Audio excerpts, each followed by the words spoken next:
Un des gros problèmes que je trouve assez important dans le produit, c'est parfois le manque de connaissances, un minimum technique et surtout des enjeux techniques côté produit. Je vais donner un exemple très concret et voir à quel point ça peut vraiment faire que le produit n'est pas forcément optimal sur une stratégie long terme. Imaginons, j'ai un ERP par exemple, donc cet ERP va permettre de gérer des clients. Ces clients ont des établissements. Dans ces établissements, il peut y avoir des ateliers, il peut y avoir des services. Donc on va avoir une espèce d'arbre. Il peut y avoir aussi des maisons mères, etc. Et on va vouloir développer une nouvelle brique qui est une brique de gestion des congés par exemple. Et là, le produit va commencer à interviewer ses utilisateurs et il va se rendre compte qu'il y a besoin de spécificités, par exemple, dans certains ateliers ou dans certains établissements. Donc il va falloir pouvoir rendre paramétrables certains éléments au niveau par exemple du siège social, au niveau des pays par exemple, au niveau d'établissements, voire au niveau d'un atelier par exemple. Donc sur tout un arbre, on va dire par exemple pays, établissement, atelier, on va prendre trois niveaux, je veux pouvoir faire des configurations. Alors là, la première technique, c'est de dire je vais essayer de faire le meilleur rapport qualité-prix. Donc voir les équipes de dev et dire bah, il faut qu'on puisse paramétrer certains éléments de prise de congé au niveau du pays, au niveau des établissements et au niveau des ateliers. S'il n'y a pas un feedback, une communication avec les devs, qu'est-ce qu'ils vont faire? Bah, ils vont le faire. Et ça va prendre, disons, par exemple, allez, 3 semaines. Voilà. Bon. Le problème, c'est qu'on n'a pas bien réfléchi parce que ce système de. Quand on réfléchit un peu, une entreprise qui a, par exemple, une hiérarchie pays, établissement, atelier, elle va avoir du paramétrage à tous les niveaux pour ses congés, mais elle peut aussi en avoir pour plein d'endroits différents dans le RP, c'est-à-dire pour plein d'autres briques de l'ERP. Et là, on a fait un truc spécifique qu'on a intégré aux gestions des congés pour pouvoir faire du paramétrage. Et quand on va vouloir gérer d'autres briques, qu'est-ce qu'on va faire? Ben, on va refaire du code pour pouvoir gérer du paramétrage au niveau, par exemple, du CRM, au niveau de, je sais pas, de la gestion de gestion de la maintenance, par exemple, pour les ateliers, etc., etc., etc. Donc on est en train de refaire 10 fois la même brique avec des équipes parfois différentes, à des époques différentes, avec des niveaux de maturité différents. Et lorsqu'il va falloir reprendre tout ça pour pouvoir donner une logique, vraiment une logique à tout ce produit, bah, ça ne fonctionnera pas parce que déjà la logique de paramétrage dépendra de chaque module.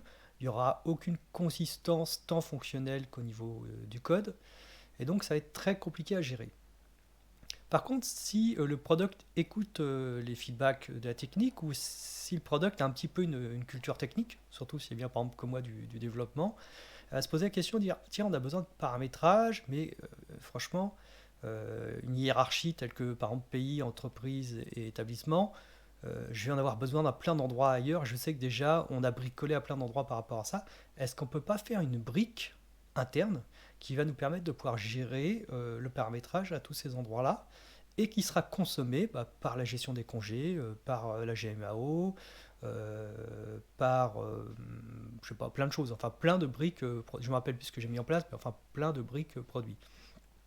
Seul problème, c'est qu'au lieu de prendre 3 semaines, ça va prendre un mois et demi. Donc là, le rapport qualité-valeur n'est plus du tout le même. Mais si on réfléchit un peu, si on fait juste le meilleur rapport qualité-prix en ne voyant que l'optimisation locale, c'est-à-dire notre logiciel de gestion de congé, notre brique de gestion de congé, on est en train de créer de la dette et on est en train de créer de l'inconsistance pour l'avenir.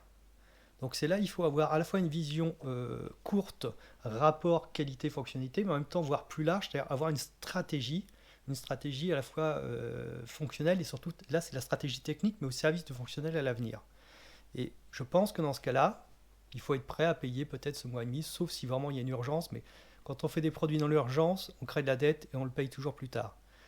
Donc c'est là où n'hésitez pas à discuter quand même avec les équipes techniques, pas apprendre à coder, mais à comprendre quels sont les grands enjeux d'un stack technique, qu'est-ce qu'une architecture technique de manière macro, mais pourquoi est-ce que par exemple on a des producteurs, des consommateurs, c'est-à-dire par exemple une brique comment dire, de gestion de la configuration va être consommée par différentes briques métiers. Elle n'a pas un rôle métier direct, personne ne va l'utiliser au niveau client, mais elle va être utilisée par plein d'autres briques. Donc apprenez ces concepts, apprenez ce qu'est une file d'attente, apprenez ce qu'est un système synchrone, asynchrone, pourquoi est-ce qu'on fait du synchrone, pourquoi est-ce qu'on fait de l'asynchrone.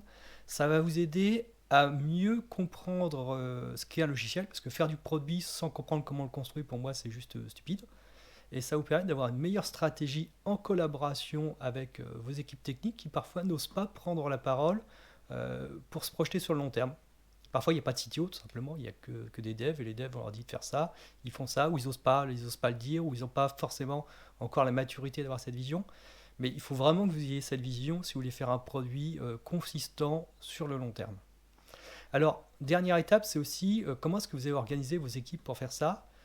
Alors, il y a deux grandes façons de faire. Je pense que je referai une vidéo par rapport à ça.